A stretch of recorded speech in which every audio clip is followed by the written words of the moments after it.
Ang bahagi po ng banal na kasulatan na ating pagbubulay-bulayan ay matatagpuan sa aklat ng Efeso sa kabanatang 4 mula talatang 1 hanggang 5 at lilipat po tayo mamaya sa John chapter 6 verses 31 to 35. Sa Ephesians, ganito po ang mababasa natin sa today's English version.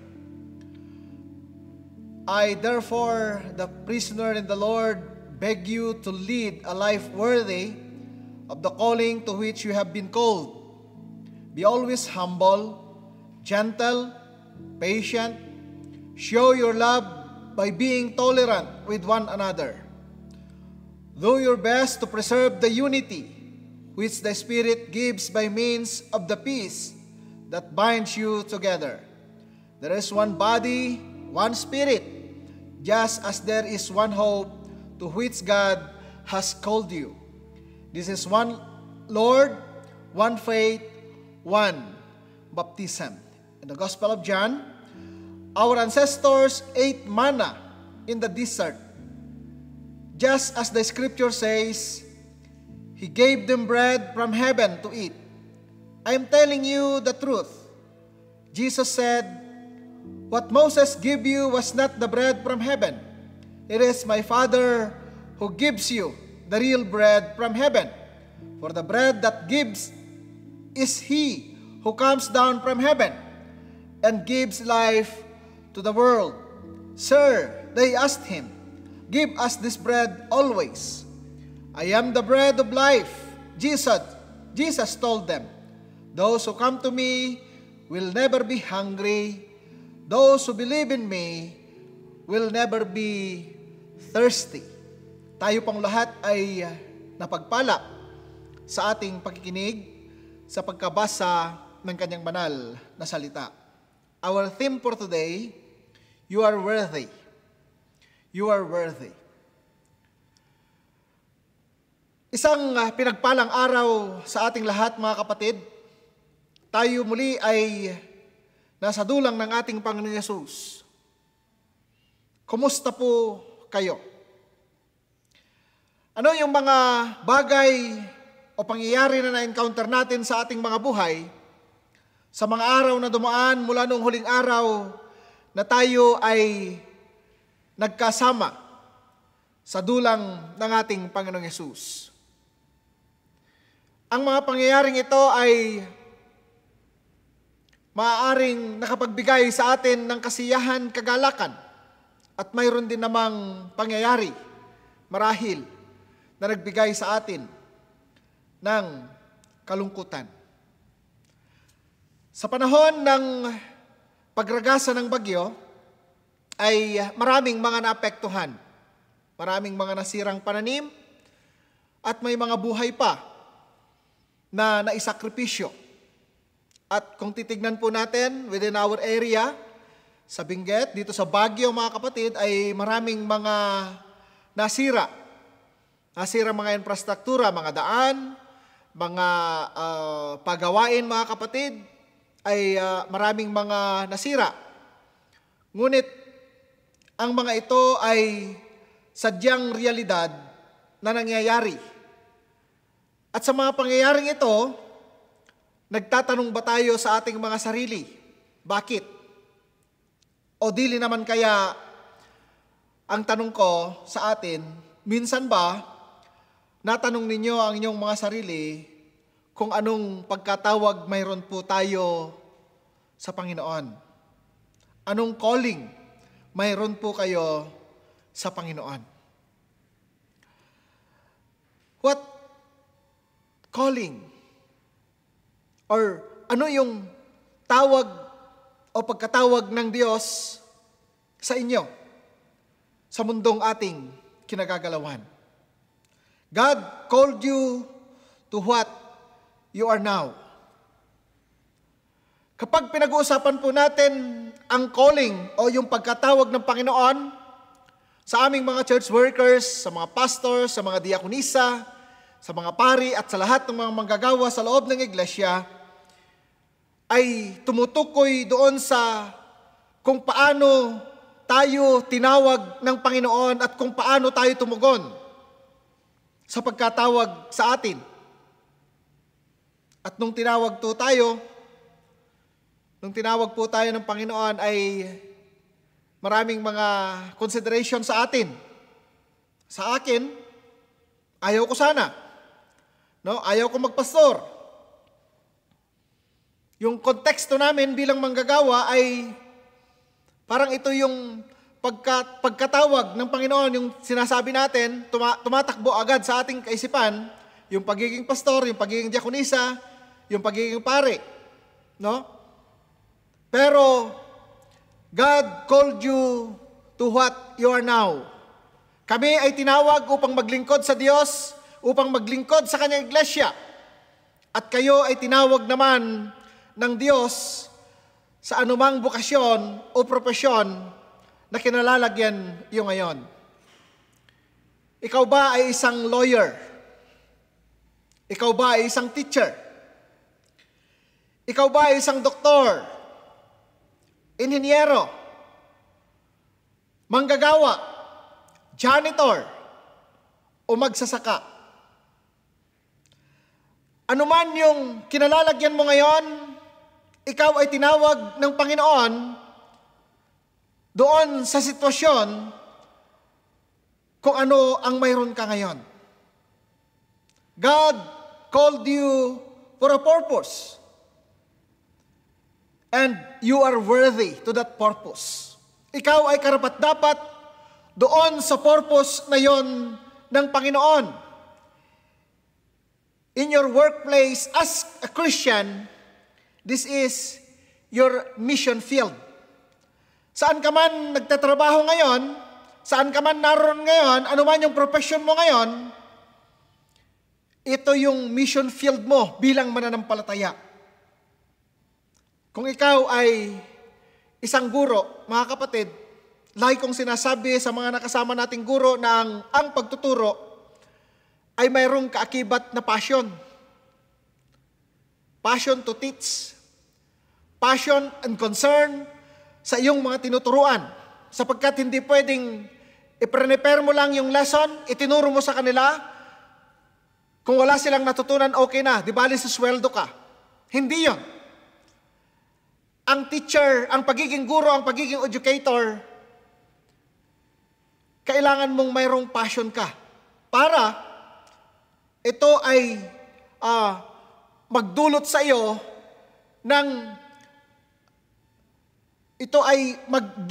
o magdala sa iyo doon sa joy dahil doon sa ginagawa mo. Hindi yung gumagawa ka, dahil may sweldo, malaki ang sweldo. No? Tayo doon sa konteksto bilang mananampalataya, bukod doon sa passion, ginagamit natin ang profesyon po natin ito dahil tinawag tayo ng Diyos sa profesyon na yan, hindi upang kumita lang ng pera, kundi upang gawin at maging agent po tayo ng Panginoon at upang makilala natin sa ating mga sarili na tayo ay mahalaga sa paningin ng Diyos. Mula sa pinakamababang antas hanggang sa pinakamataas na antas na iyong kinalalagyan ngayon, sa lipunan o sa syudad na iyong kinagagalawan, ikaw ay bahagi sa katawan ng ating Panginoong Jesucristo. Ikaw ay mahalaga. In the eyes of God, you are worthy. So wag mong sabihin na, ay, janitor lang ako eh. No, mayroon kang bahagi. Kung ikaw ay isang mananampalataya, mayroon kang bahagi at tinawag ka ng Diyos mula sa bukasyon o sa trabaho na iyong kinalalagyan ngayon. God called you to what you are now. Pangalawa, God called you to become part of the body of Christ. God called you to become part of the body of Christ. Sa iyong palagay, anong kayang bahagi ka sa katawan ng ating Panginoong Jesucristo? Paul described the body of Christ, one body with different parts as well as their functions. Inilarawan po ni Pablo na ang katawan ng ating Panginoong Jesucristo ay parang yung katawan natin, yung physical body natin. Merong bahagi At yung mga bahaging yan ay mayroong kanya-kanyang function. Mayroong kanya-kanyang trabaho. Ang ulo, ang kamay, ang paa, yung mga internal organs and other parts of our body ay mayroong kanya-kanyang trabaho yan. Sabi nga nila, ewan ko kung gaano katotoo ito, no? Lahat ng bahagi daw ng katawan ng tao ay nilikha ng Diyos at mayroong bahagi ito para sa kabutihan ng buong katawan. Totoo ito, hindi. Di ba? Mayroon tayong ulo, mayroon tayong kamay, mayroon tayong paa. Yung trabaho ng paa ay hindi pwedeng gawin ng kamay. Subukan mong maglakad na gamit ang kamay mo, tatawanan ka. Di ba? At yung mga gamit o yung mga bahagi ng katawang ito, mga kapatid, kapag hindi ginawa yung kanilang mga trabaho or mayroong malfunction ito, halimbawa, yung kidney natin, sa internal organ natin, yung vital part na ito ng ating katawan, kidney, o kaya yung puso. Could you imagine kung hindi ito mag-function ng tama? Magsasuffer. Magsasuffer yung buong katawan po natin. At pag nagsuffer po ang buong katawan, babagsak po yan. At saan tutungo yan? Mamamatay yan. So, tayo bilang bahagi doon sa katawan ng ating Panginoong Jesucristo ay tinawag po tayo na mayroong kailangang gawin. Na may kaugnayan doon sa sinasabi kong God called you to what you are now. Kung ano man yung profesyon mo. Tayo ay bahagi doon sa katawan ng ating Panginoong Jesucristo dahil po tayo ay mananampalataya.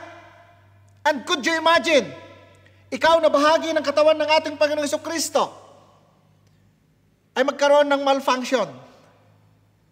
Paano kung ikaw yung kidney? Paano kung ikaw yung puso? Doon sa katawan ng ating Panginoong Jesucristo at hindi na mag-function ito. Madi-disable na ang katawan ng ating Panginoon. Di ba? So, tignan po natin yung kahalagahan ng ating bahagi sa katawan ng ating Panginoon. At yung bahagi ng ating katawan, ang katawan ng ating Panginoon ay mayroong koordinasyon. Pag sinabi natin koordinasyon, parang may kompas yan. No? Halimbawa, yung kamay natin, kapag may hawak na pagkain nito, itutok mo sa bunganga mo kahit hindi mo isipin, kahit hindi mo planuhin. Subukan nyo mga kapatid, subukan nyo ngayon. No? Hawak kayo ng pagkain, itapat nyo sa bunganga nyo. Nganga yan. Mayroong coordination yan. At pag nganganyan, kakagat naman, ngunguyain na yan. Mayroong coordination. Ito yung kahalagahan doon sa tayo'y kabahagi sa katawan ng ating Panginoong Jesucristo. Lahat po ng bahagi ng katawan ng ating Panginoong Yesus ay mayroong koordinasyon. No? Mayroong koordinasyon. All parts are worthy in the body of Christ. Ikaw ay mahalaga. Ako ay mahalaga. Tayo ay mahalaga sa katawan ng ating Panginoong Jesucristo. Isipin po natin mga kapatid na napakahalaga ng ating tungkulin sa katawan ng ating Panginoong Jesucristo. Pangatlo, God called you to widen the kingdom of God. God called you to widen the kingdom of God. Dahil po sa build na programa ng ating gobyerno ngayon, isa sa mga binigyan ng konsiderasyon ay yung road widening. Karoon tayo ng road widening. Sabi ko nga minsan, buti pa itong road nagkakaroon ng widening. How about the kingdom of God? Lumalawak ba ito? No? Nag-extend ba ito? Mayroon ba tayong mga missions? Mayroon ba tayong ginagawa bilang bahagi sa katawan ng Kristo to widen the kingdom of God in our workplace? You have a big role in the spreading good news here on earth. In our gospel lesson, it talk about the bread which was given by God through Moses. And as they knew, it was bread from heaven. But Jesus said to them, it was not the bread from heaven. No? Alam po natin ito, itong istorya na ito. Dito po sa John, inulit po ito ni John ikinuwento na ang mana na iniisip ng mga Israelita noon ay pagkain o tinapay na nagmula sa langit. Pero sinasabi ngayon ng ating Panginoong Jesucristo, hindi yun nagmula sa langit. Yeah? For the bread that God gives is the who comes down from heaven and gives life to the world. Yung mga Israelita noon na kumain ng mana ay namatay. Ngunit ang sinasabi po ng ating Panginoong Jesucristo, ang tinapay na nagmula sa langit, which is Jesus itself or Himself, ay nagbibigay ng buhay. Hindi kagaya ng mana na pagkatapos nilang kainin, ay mamamatay pa rin sila. Kaya't sinabi ng mga nakapaligid sa Kanya, give us this bread always. No? Bigyan mo kami ng tinapay na iyan. Sabi ng mga taong nakikinig sa Kanya, nung sinasabi niyang yung tinapay na kinain ng mga Israelita ay hindi nagbibigay buhay. Marahil nakakapagpabusog yon. Ngunit sinasabi niya na ang tinapay na nagmula sa langit, eto ay nagbibigay buhay. Kaya sinabi nila, bigyan mo kami ng tinapay na iyan. Iniisip pa rin ng mga taong ito yung literal na tinapay na sinasabi sa kanila ng ating Panginoong Hesus. Kaya't sinabi ng ating Panginoon, I am the bread of life. No? Those who come to me will never be hungry. Those who believe in me will never be thirsty. Ako ang tinapay ng buhay. Ito ang sinabi ng ating Panginoong Jesucristo. Ang sino mang kumain nito ay hindi magugutom. At ang sino mang sumampalataya sa akin ay hindi mabubuhay. Ito yung tinapay na nandun sa kingdom ng Panginoon. Yung tinapay na tinanggap po natin. Yung tinapay na makakapagpalawak ng paghahari ng Diyos dito sa mundo. Ang ating Panginoong Jesucristo. Na yung tinapay na yon, mga kapatid, ay nasa atin. This is the promise of the kingdom, yung fullness or yung kasapatan. Kaya sinasabi sa kanila ng ating Panginoong Jesucristo, ang sino mang kumain sa tinapay na nagmula sa langit, ay hindi na magugutom. Hindi magugutom. Hindi ibig sabihin na yung physical body natin, kundi tumutukoy ito doon sa spiritual. Tumutukoy ito doon sa everlasting. No? Yung kasapatan ng biyaya ng Diyos. No? The promise of God in the kingdom, mga kapatid, ay yung kasapatan, yung fullness. Pangalawa, satisfaction. Wala ka nang hahanapin pa dito sa mundo. Marami kang hahanapin. Maraming kulang. Wala kang satisfaction. Bakit? Habang mayroon kang nakikita, nagkakaroon ka ng interes. Pero, mga kapatid, doon sa konteksto natin bilang mananampalataya, tayo ay kabilang sa katawan ng ating Panginoon, tayo ay nandun sa kingdom, nararanasan po natin yung kasapatan, nararanasan po natin yung contentment. At pangatlo, the promise of the kingdom is to have eternal life, salvation. Yung magkaroon po tayo ng buhay na walang hanggan. Kung kaya nga po, mga kapatid, tayo ay mayroong tungkulin bilang mananampalataya na ibahagi at palawakin ang paghahari ng Diyos dito sa mundo. At hawak po natin, nasa atin po. Ang ating Panginoong Jesucristo ang tinapay na nagbibigay ng buhay. Buhay na walang kamatayan, buhay na walang hanggaan, mga kapatid. Ang inilalaan at ibinibigay ng ating Panginoong Jesucristo ang mamuhay sa Kanya, sa Kanyang paghahari. You are worthy in God's kingdom building. You are called to give the bread that you have. Tayo po ay tinatawag ng Diyos ngayon upang palawakin ang Kanyang paghahari sa mundo.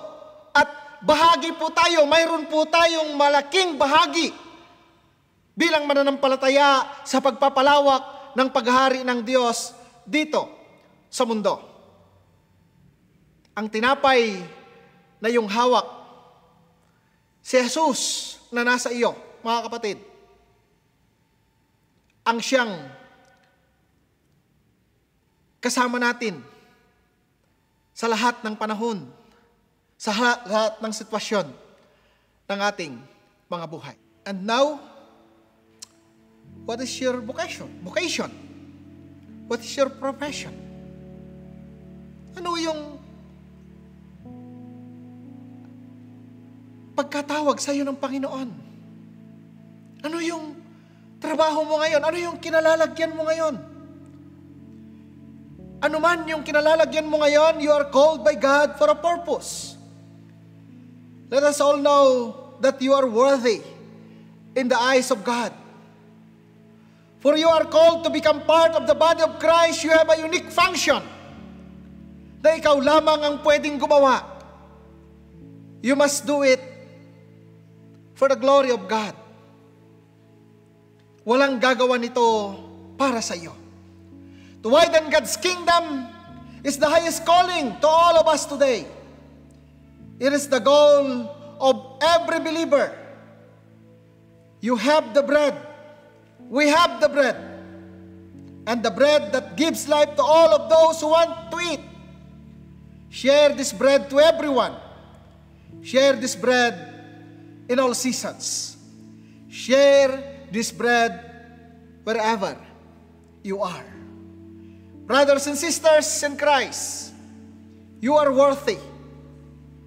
We are worthy. Humayo po tayo.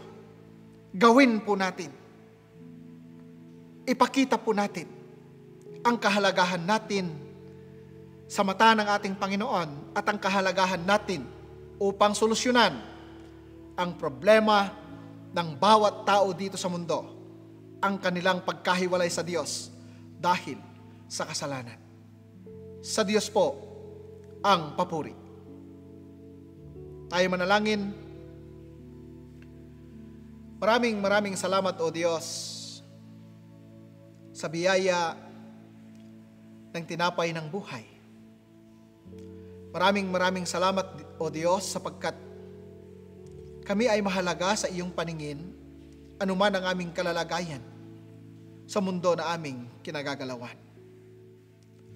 Sa naabot po ng iyong mensahe at sa mga maaabot pa nito, Panginoon, naway patuloy mo kaming bigkisin sa isang layunin. Layunin ng paglilingkod at layunin na makita ang kahalagahan namin, ang bahagi namin sa iyong katawan, sa katawan ng aming Panginoong Hesukristo. Hayaan mo, O Diyos, na manatili sa aming mga puso, sa aming mga buhay, sa aming mga layunin, na maging bahagi kami sa pagpapalawak ng iyong paghahari dito sa mundo na aming kinalalagyan. Dakilang Diyos, sa amin pong ipinapanalangin ang mga kapatid namin na nakaranas ng matinding epekto ng bagyo. Mayroon po sa amin mga kapatid na nawalan ng mahal sa buhay. Dalangin ko, O Diyos, na aliwin mo sila. Dalangin ko, O Diyos, na ipagkaloob mo ang kanilang mga pangangailangang finansyal. Dalangin ko, O Diyos, na matuto nilang i-claim ang iyong mga ipinangako sa kanila, buhat nang sila'y nagpakumbaba at tinanggap ka bilang Panginoon at tagapagligtas ng kanilang buhay. Panginoon, maraming salamat sa Baguio City First United Methodist Church, sa online worship na ito, na naaabot ang bawat tao, Panginoon, na mayroong access ng teknolohiya. Dalangin ko, O Diyos, na kahit ilang milya pa ang layo, 1,000 milya pa ang layo namin sa kanila, Panginoon, ay nakakapag-minister ang Baguio City First United Methodist Church, Panginoon, sa kanila. Dakilang Diyos, pagpalain mo. At maraming salamat sa mga gadgets na aming ginagamit ngayon. Ito'y for your own glory. Maraming salamat, Panginoon, sa buhay ng aming worship director online, si Brother Rael, na nakakasama namin. Patuloy mo siyang i-bless, Panginoon, sapagkat ginagamit mo kaming lahat, Panginoon, sa isang layunin ng pagpapalawak ng iyong paghahari sa mundo. Ginagamit mo kami, Panginoon, bilang kabahagi ng iyong katawan sa lahat ng aspeto kung saan mo kami tinawag bilang iyong mga anak. Maraming salamat, O Diyos, sa sitwasyon at kinalalagyan namin ngayon. Ama, patuloy naming idinadalangin na ingatan mo ang bawat isa sa amin. Ingatan mo ang bawat Pilipino. Ingatan mo, O Diyos, ang bawat mananampalataya sa buong mundo. Ingatan mo ang lahat ng nilalang, Panginoon. Dakilang Diyos, mula sa virus, sa infection na kumakalat ngayon. Ama, hindi man namin lubos maisip, hindi man namin maintindihan ang mga pangyayaring ito, kung bakit namin nararanasan ito. Isa lang po mula sa pinaka-abang kaisipan na mayroon po sa amin. Kami po'y magpapasakop sa inyo na anuman po ang mangyari, ikaw pa rin ang Diyos na buhay, na nagmamahal, umibig at nagbigay ng kanyang bugtong na anak para sa amin. Dakilang Diyos, magtapos man kami sa aming paglalakbay dito sa mundo, ikaw ay may inihanda para sa amin, isang lugar at isang kalalagayan na kung saan hindi namin naranasan dito sa mundo na aming kinalalagyan ngayon. Maraming salamat, O Diyos. Patawarin mo kami sa lahat ng mga pagkukulang namin, sa lahat ng mga nabigkas namin na isip at nagawa na hindi nakapagbigay sa inyo ng kapurihan. Patawarin mo kami, O Diyos. I-bless mo po ang Baguio City, Panginoon, ang leadership ng aming LGU, ang leadership, Panginoon, ng aming PNP, ang leadership, Panginoon, ng lahat ng mga binigyan mo ng karapatan upang mamuno sa syudad na ito. Ingatan mo kaming lahat, dakilang Diyos. Ito ang aming panalangin sa dakilang pangalan ng aming Panginoong Hesukristo. Natapos na ang ating sama-samang pagsamba, ngunit kayo'y magpapatuloy sa inyong paglilingkod. Ang anumang biyaya na inyong tinanggap ay inyong ipamuhay. Huwag din naman ninyong kalimutang ibahagi sa iba. Sa pangalan ng Ama, ng Anak at ng Espiritu Santo. Amen.